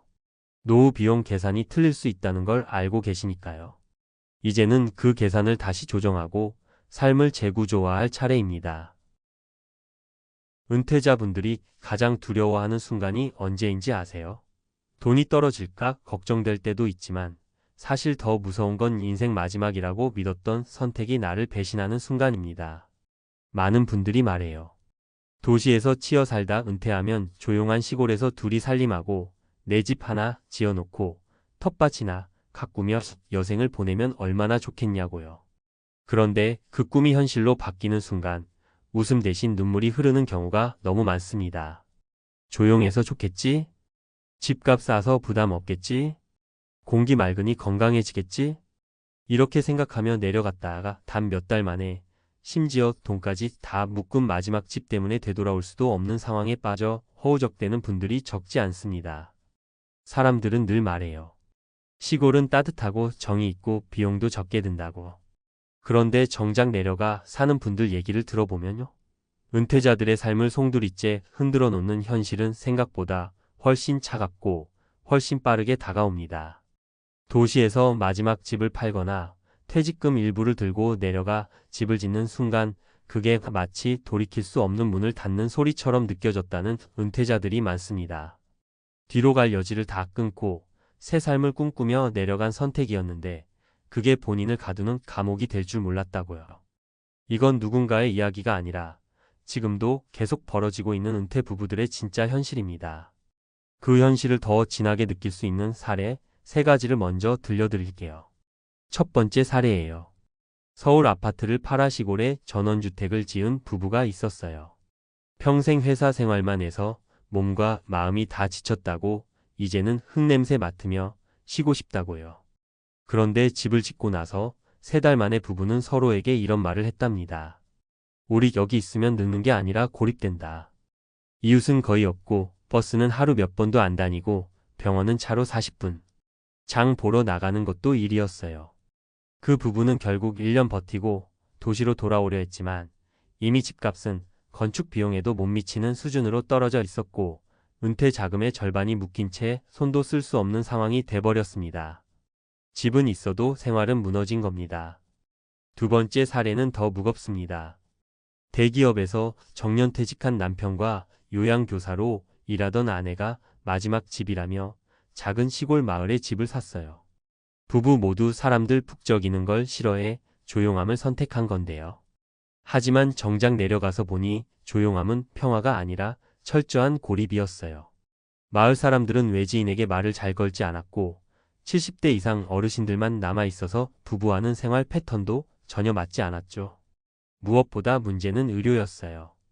남편이 고혈압 약을 끊으면 안 되는데 동네에 내과가 없어 한 번 병원 갈 때마다 왕복 2시간이 걸렸고 겨울 폭설이라도 내리면 며칠씩 갇히기 일쑤였어요. 그러다 한 번은 남편이 새벽에 어지러운 증상을 느꼈는데 119가 들어오기 어려운 지역이라 40분 넘게 걸려 응급실로 이동했습니다. 한순간 위험한 상황을 겪고 나서 그 부부는 깨달았대요. 우리가 잘못된 데에 마지막 집을 지었구나. 세 번째 사례는 가장 흔한 경우일지도 모릅니다. 도시 생활비 부담 때문에 시골로 내려간 부부였어요. 남편 연금이 월 180만 원, 아내 연금이 월 70만 원. 도시에서 월세 내고 병원 다니며 살면 빠듯하니까 전원생활이 답이라고 생각했죠. 그런데 막상 내려가 보니 생활비는 줄지 않았어요. 기름값, 난방비, 자동차 유지비, 예기치 못한 집 수리비는 도시에 있을 때보다 더 비쌌습니다. 무엇보다 집이 오래된 탓에 겨울마다 난방비 폭탄이 떨어졌고 그걸 감당하려다 결국 남편의 노후 자금 일부를 꺼내 쓰기 시작했어요. 2년쯤 지나니 둘 다 말하더래요. 도시에서 조금 불편하게 살 걸 왜 우리가 여기를 선택했지? 근데 이미 집은 쉽게 팔리지 않았고 다시 도시로 가기엔 자금이 모자랐습니다. 그 부부는 시골에서의 선택이 자신들을 묶어버린 족쇄가 됐다고 고백했어요. 이 3가지 사례가 보여주는 건 단순합니다. 시골이 잘못된 게 아니에요. 은퇴자에게 시골이 준비 없이 가기 가장 위험한 선택이라는 게 사실인 겁니다. 많은 은퇴자들이 이렇게 오해해요. 집만 있으면 생활비는 적게 들겠지. 공기 좋으니 건강해지겠지. 이웃들과 금방 친해지겠지. 하지만 현실은 정반대죠. 집 수리비는 예측 불가능하게 나오고 의료 접근성은 도시와 비교 자체가 어렵고 이웃들은 몇십 년 전부터 서로 알고 지낸 공동체라 쉽게 끼어들 수 없습니다. 시골은 멈춰 있는 곳 같지만 은퇴자의 몸은 멈추지 않아요. 계속 병원과 도움을 필요로 하게 됩니다. 그리고 시골은 그 도움을 즉시 받을 수 없는 곳이 많습니다. 또 하나 크게 간과하는 게 있어요. 시골은 일자리가 없습니다. 도시에서 소일거리라도 하던 분들은 내려가면 그저 소비만 하는 삶이 돼요. 목적이 사라지는 순간 우울감도 덮쳐옵니다. 은퇴자들이 전원생활을 시작했다가 몇 년 만에 다시 도시로 돌아오고 싶은 이유가 바로 이거예요. 문제는 돌아오고 싶어도 집이 안 팔린다는 겁니다. 시골집은 수요가 많지 않고 특히 외지인이 지은 전원주택은 현지에서 쉽게 사려고 하지 않아요. 매물이 수년째 나와 있어도 팔리지 않는 이유입니다. 그래서 전원주택을 짓거나 귀촌을 할 때 은퇴자들이 가장 크게 실수하는 게 바로 마지막 집이라고 생각하고 모든 걸 투자하는 선택이에요. 마지막 집이 아니라 체험해보고 검증한 뒤에 선택해야 하는 다음 집이어야 했던 건데 말이죠. 은퇴 후 시골이 행복한 삶을 보장해주는 곳이 될 수도 있어요. 하지만 그건 준비된 사람에게만 해당됩니다. 준비되지 않은 사람에게는 도시보다 두세 배 빨리 노후를 무너뜨리는 위험한 선택일 수 있습니다. 많은 분들이 이렇게 말합니다. 시골은 여행으로 갈 때 가장 좋다. 사는 곳은 따로 둬야 한다. 그 말이 괜히 나온 게 아니에요. 노후의 마지막 집을 짓는다는 건 단순한 건축이 아니라 인생의 방향을 새로 설계하는 일입니다. 그만큼 신중해야 하고 때로는 로망보다 현실을 우선해야 해요. 시골로 내려갔다가 망가진 부부들의 공통점을 보면요. 하나같이 내려가기 전에 살아보는 과정을 건너뛰었다는 점이에요. 잠깐 여행 가서 조용하고 공기 좋은 것만 보고 여기 살면 좋겠다 하고 결정하는 경우가 정말 많아요. 그런데 그건 마치 날씨 좋은 날 아파트 모델하우스만 보고 바로 계약하는 거랑 똑같아요. 비 오는 날, 폭설 오는 날, 여름 습기 찰 때, 겨울 난방할 때 이런 현실은 경험하지 않고는 절대 알 수 없거든요. 그리고 은퇴자분들이 가장 크게 착각하는 게 있어요. 시골 가면 생활비가 줄겠지? 이 말 정말 많이 하시는데 실제로 내려가면 생활비가 줄기는커녕 도시보다 더 드는 경우가 많아요. 왜냐하면 도시에서는 지하철 타고 다니던 분들도 시골 가면 차 2대 없이 못 살아요. 하나는 남편, 하나는 아내. 그리고 기름값, 정비비, 보험료 이게 은근히 부담이 돼요. 버스가 하루 몇 번 다니지 않는 경우가 태반이니까요. 또 하나 중요한 건 의료예요. 은퇴 후 가장 중요한 게 불편함이 생겼을 때 얼마나 빨리 해결할 수 있느냐인데 시골은 이게 잘 안 돼요. 도시에서는 감기만 걸려도 바로 병원 가서 약 타오지만 시골에서는 내과 하나 없어서 동네 운전대를 잡고 한참을 나가야 해요. 응급 상황은 더 위험하고요. 사람은 나이가 들수록 병원 가까이 사는 게 진짜 복이에요. 그리고 생각보다 많은 분들이 외로움을 가장 힘들어 하세요. 은퇴하고 내려가면 부부 둘이 하루 종일 붙어 있어요. 30년 넘게 각자 회사 생활하고 낮 시간 따로 보내던 분들이 갑자기 24시간 같이 있는 건요. 의외로 부부 관계를 시험대에 올려놓는 일이에요. 게다가 주변에 또래가 없고 마을 분위기가 이미 굳어져 있으면 외부인이 들어가기 쉽지 않아요. 커뮤니티라는 게 은퇴 후에 더 절실한데 막상 내려가 보면 우리가 여긴 끼어들 수 없는 곳이구나 하는 느낌이 들 때가 많아요. 그럼 어떻게 해야 시골에서 실패하지 않을까요? 은퇴자들이 공통으로 말하는 정답이 있어요. 절대 마지막 집이라고 생각하며 내려가지 마라. 마지막 집은요, 몇 년 살아보고 계절을 모두 겪어보고 병원과 동네 사람들과의 관계를 확인한 뒤에 선택해야 해요. 처음부터 멋진 전원주택 짓고 정착하려고 하면 실패 확률이 너무 높아요. 대신 몇 달 단기 렌트로 살아보고 불편함을 겪어본 뒤에도 그래도 여기 살고 싶다는 마음이 들면 그때 결정하는 게 훨씬 안전해요. 그리고 또 하나 중요한 건 돌아올 수 있는 길을 꼭 남겨두는 거예요. 도시의 작은 빌라든 전세든 월세든 완전히 끊어버리지 않는 게 좋아요. 돌아올 집이 없어지면 선택지가 사라지고 선택지가 사라지면 노후는 한순간에 무너지거든요. 시골이 나쁜 곳은 아니에요. 단지 준비 없이 가면 은퇴자의 삶을 너무 쉽게 부서뜨리는 곳일 뿐이에요. 그래서 은퇴 후의 마지막 선택은 조용함이 아니라 살아낼 수 있는 환경인지를 기준으로 해야 해요. 결국 사람은요, 조용한 곳보다 안전한 곳, 낭만보다 의료, 자연보다 관계가 있어야 오래 버틸 수 있거든요. 다시 돌아갈 수 없다. ETF에 올인한 남자가 맞은 지옥의 결말. 퇴직금 몰빵한 58세가 통장 열어본 순간 숨이 멎었다. 이 한 문장이요. 사실 은퇴를 앞두고 고민하시는 많은 분들의 마음속 깊숙한 공포를 그대로 드러낸 말이기도 합니다. 나도 혹시 이렇게 될까? 하고요. 솔직히 말씀드리면요. 요즘 퇴직하신 분들 사이에서 가장 위험한 건 주식이나 ETF가 아닙니다. 진짜 위험한 건 나도 저렇게 하면 되겠지 하고 남들 성공한 얘기만 보고 따라 들어가는 그 막연한 확신이에요. 이 공포의 이야기는 누군가를 비난하려고 하는 게 아니라 정말 우리가 은퇴를 준비할 때 어디서부터 무너지는가 그걸 보여주려는 겁니다. 왜냐하면 똑같은 길을 걷는 분들이 너무 많거든요. 퇴직금이요. 정말 평생 한 번 받는 목돈입니다. 이걸 어디에 넣느냐에 따라 은퇴 이후 20년, 30년이 완전히 갈라져요. 그런데 요즘 분위기 보시면 아시죠? 예금 금리 낮다고 무조건 ETF가 답이라며 한 번에 몰아넣는 경우가 얼마나 많은지. 문제는 그게 은퇴자에게는 가장 위험한 방식이라는 걸 잘 모른다는 겁니다. 젊은 사람은 버티면 되지만 은퇴자는 버티는 시간이 없어요. 그게 현실입니다. 그래서 오늘은 ETF에 전부를 걸었다가 은퇴 후 지옥을 맛본 58세 남자의 사례를 중심으로 실제로 어떤 일이 벌어지는지 그리고 우리가 어떻게 준비해야 하는지 차근차근 현실적으로 말씀드려 볼게요. 먼저 그 남자 이야기부터 들어보세요. 58세에 퇴직한 그는 가족을 위해 30년 넘게 일해서 마련한 퇴직금을 단 하루도 쉬지 않고 투자해야 한다는 압박감에 시달렸어요. 주변 친구들은 이미 S&P 500으로 매달 배당 받고 있다며 인터넷에는 예금은 호구가 하는 것이라는 말이 넘쳐났고요. 결국 그는 예금을 해지하고 모든 돈을 ETF에 올인했습니다. 그 순간부터 사실 인생의 방향은 이미 정해진 거예요. 하루는 괜찮아 보였고 이틀도 괜찮았어요. 근데요, 셋째 주가 되자 통장에는 빨간 숫자가 번지기 시작했습니다. 이 정도 조정은 일상이다 하라는 말만 믿고 버텼는데 그 조정은 단순한 조정이 아니라 시장의 하락 사이클 초입이었죠. 문제는요, 젊은 투자자는 5년, 10년을 버티면 됩니다. 하지만 은퇴자는 버티는 동안 생활비가 계속 빠져나가요. 이게 가장 무섭습니다.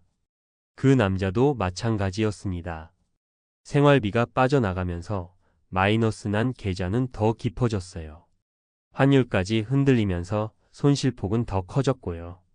통장을 열어본 순간 그는 숨이 멎었습니다. 퇴직금의 3분의 1이 사라져 있었어요. 그때 그는 말했습니다. 진짜 무서운 건 잃은 돈이 아니라 잃은 시간이다. 그 돈은 다시 모을 수 없어요. 은퇴자는 다시 일을 해도 예전만큼 벌지 못합니다. 그러니 그 손실은 단순한 숫자가 아니라 노후의 안정성 자체가 무너진 것과 같아요. 여기서 비슷한 사례들을 하나씩 말씀드릴게요. 이건 특정 개인만의 문제가 아니라 지금 현실에서 정말 너무 많이 벌어지고 있는 일이에요. 첫 번째 사례는요, 61세 여성분입니다. 퇴직금 2억 중 1억을 ETF에 넣고 나머지 1억은 예금으로 묶어두려고 했어요. 근데 사람 마음이 그렇잖아요. 투자한 쪽에서 하루에 몇십만 원씩 움직이는 걸 보니까 가만히 있어도 조급해지죠. 주변에서는 요즘은 예금 넣으면 손해라고만 하고요. 결국 예금도 모두 해지하고 ETF에 넣었습니다. 문제는 하락장이 1년 가까이 이어졌다는 거죠.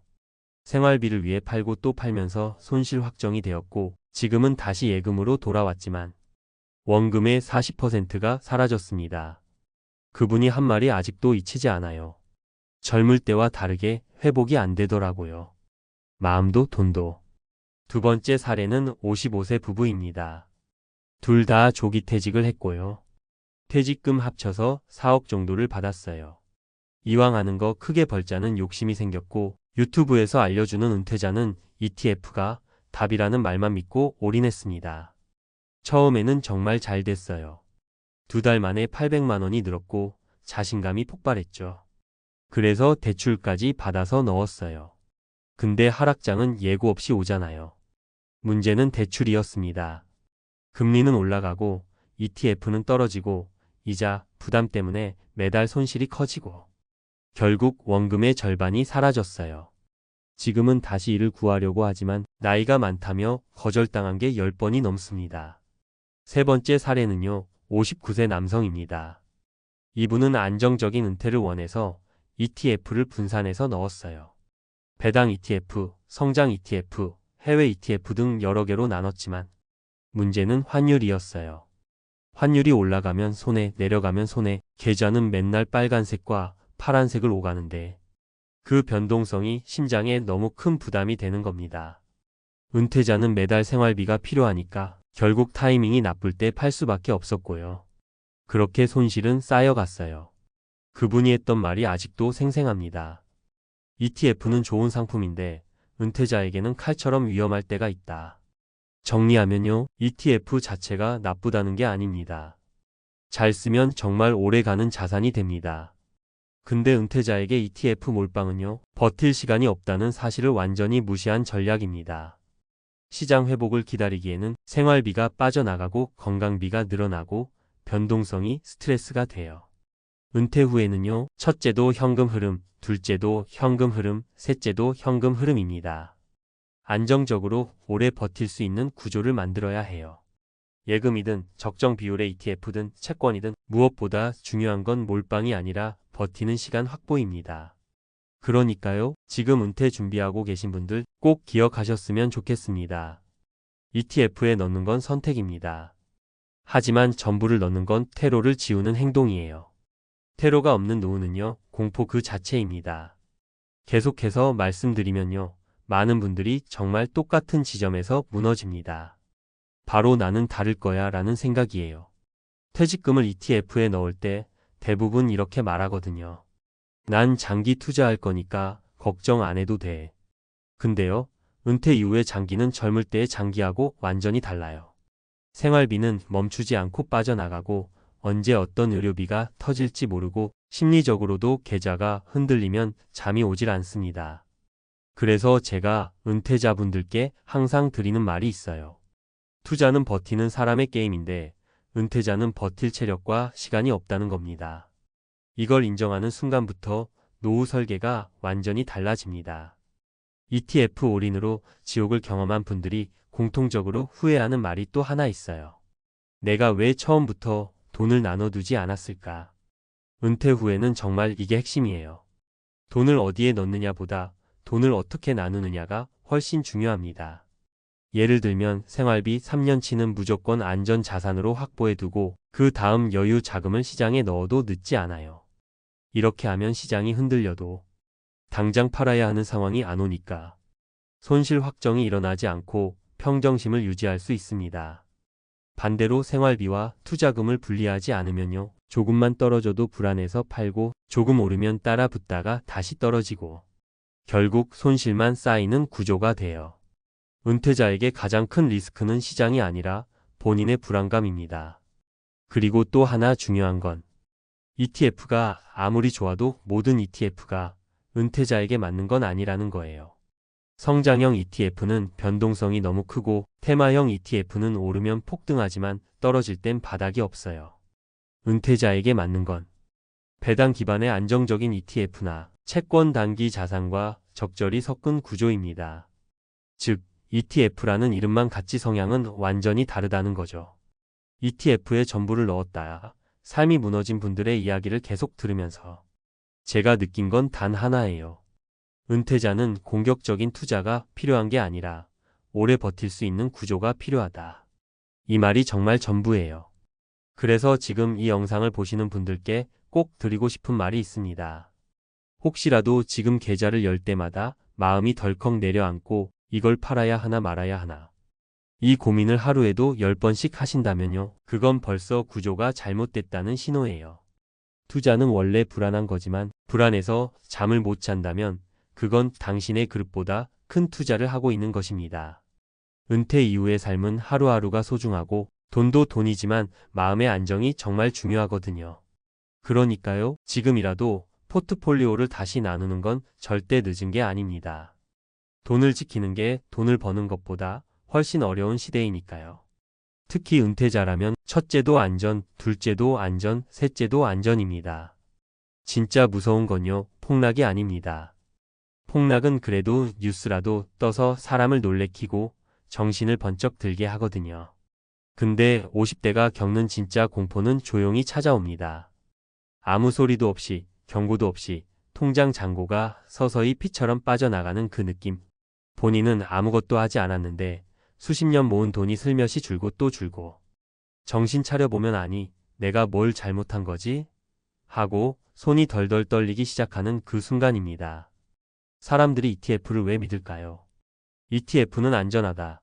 ETF는 분산이다. ETF는 결국 오른다. 이 문장들이 마치 주문처럼 돌고 돌아요. 특히 50대에게는 더 매력적으로 들립니다. 왜냐하면 빠르게 돈을 불릴 시간도 모자라고 안정성이 절대적으로 필요한 나이니까요. 그래서 결국 대부분이 같은 실수를 반복합니다. 그래, ETF는 펀드보다 낫고 개별주보다 안전하지 이거면 노후는 되겠지. 그렇게 믿은 순간부터 문제가 시작됩니다. 은퇴 준비라는 게 사실 복잡한 건 아닌데 사람들은 너무 뒤늦게 깨닫습니다. 50대에 접어들면 이미 회복 시간이 짧아요. 20살, 30살 때는 투자하다가 반토막이 나도 다시 벌면 되거든요. 근데 50대는 다릅니다. 회복 시간이 짧고 의료비, 생활비, 자녀, 지원비 같은 고정 지출은 커지고 무엇보다 은퇴가 쫓아오듯 다가오니까요. 그러니까 ETF가 흔들리는 순간 그 공포는 배가 됩니다. 이거 다시 오를까? 가 아니라 이걸로 난 살아야 하는 데가 먼저 떠오르니까요. 실제로 50대가 ETF만 믿었다가 큰 충격을 받는 이유는 아주 단순합니다. ETF 자체의 문제가 아니라 그 ETF에 올인해버린 본인의 구조 때문이에요. 그러니까 ETF가 잠깐만 흔들려도 삶 전체가 흔들리는 거죠. 이게 바로 가장 커다란 함정입니다. 제가 들려드리고 싶은 사례가 3가지 있어요. 이거 듣고 나면 왜 많은 50대가 ETF에 당했는지 딱 이해가 되실 거예요. 첫 번째 사례는요, 캘리포니아에서 27년 일하다가 조기 퇴직한 한 분 이야기입니다. 이분은 회사에서 받은 퇴직금과 401k를 거의 전부 S&P 500 ETF에 넣었어요. 상승장일 때는 좋았죠. 주변 사람들한테 ETF가 최고야 하고 말할 정도였으니까요. 근데 1년 뒤 시장이 흔들리면서 평가 금액이 30% 넘게 떨어졌습니다. 이분 말이요, 숫자만 떨어진 게 아니라 본인의 건강도 같이 무너졌대요. 스트레스 때문에 잠도 못 자고 밥도 체하고 하루 종일 숫자만 들여다보다가 내가 은퇴를 너무 일찍 한 건가? 하고 후회가 밀려왔답니다. 이게 ETF 때문이 아니라 올인 구조 때문이에요. 노후 자산에서 안전판이 사라졌으니까. 두 번째 사례는 뉴저지에 사는 58세 여성분 이야기예요. 이분은 자녀 둘 대학 보내느라 평생 돈을 제대로 모으지 못했어요. 그러다가 유튜브에서 ETF만 사면 노후 끝이라는 영상을 보고 작은 목돈을 한 번에 투입했습니다. 근데 이게 참 슬픈 게요.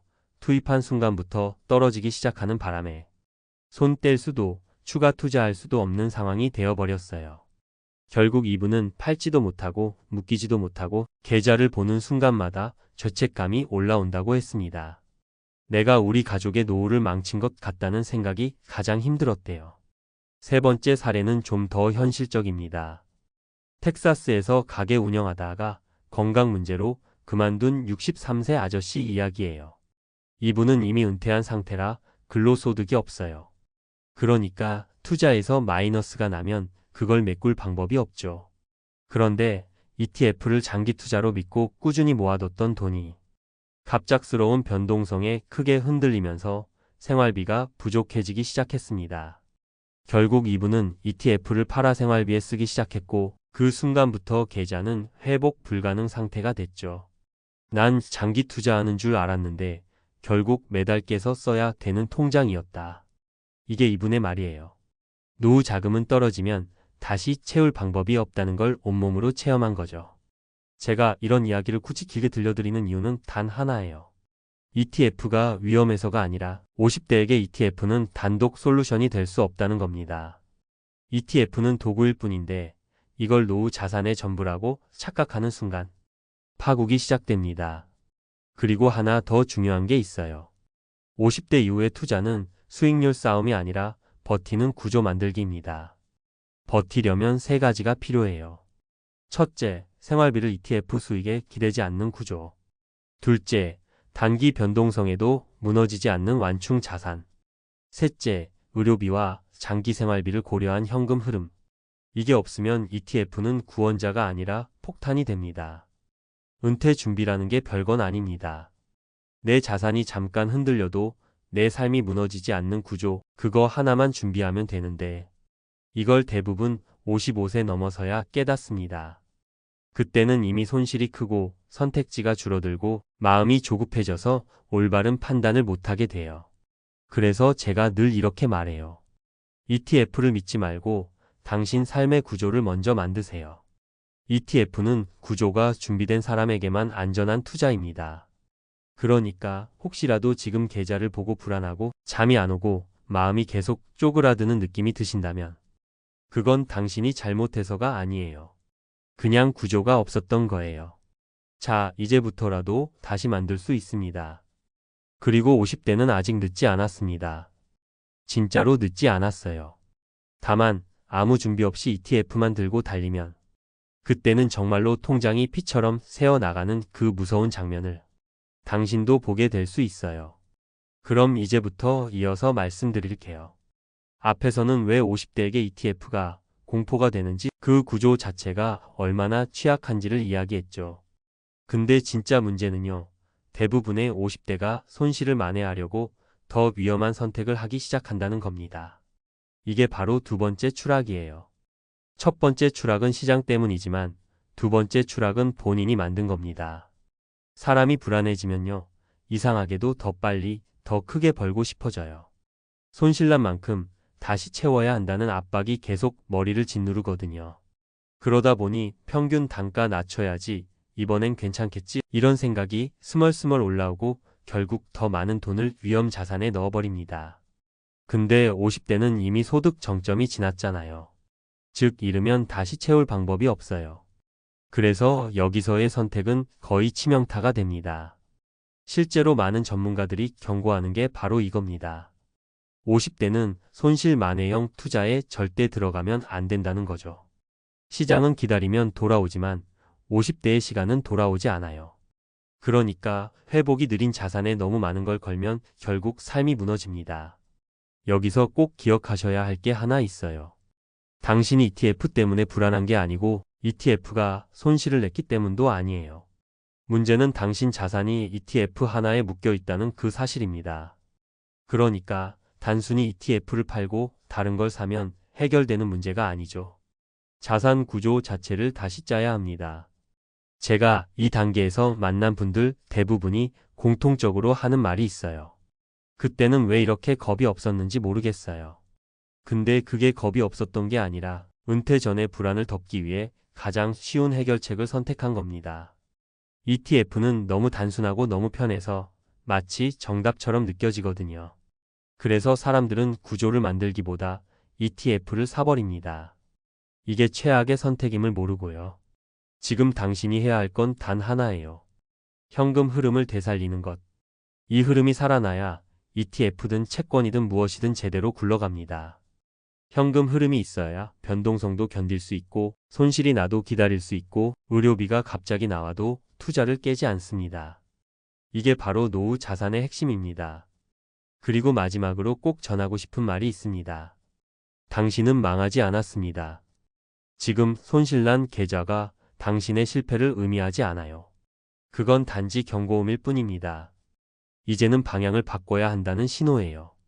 50대의 노후는 아직 충분히 바로 세울 수 있습니다. 다만 ETF 하나만 믿고 가려 한다면 앞으로의 충격은 지금보다 훨씬 더 클 수 있어요. 그러니까 지금 이 순간이 가장 중요한 시점입니다. 당신의 자산을 지키고 당신의 노후를 지키고 마지막으로 당신의 삶을 다시 세우는 두 번째 기회. 그 기회는 아직 충분히 살아 있습니다.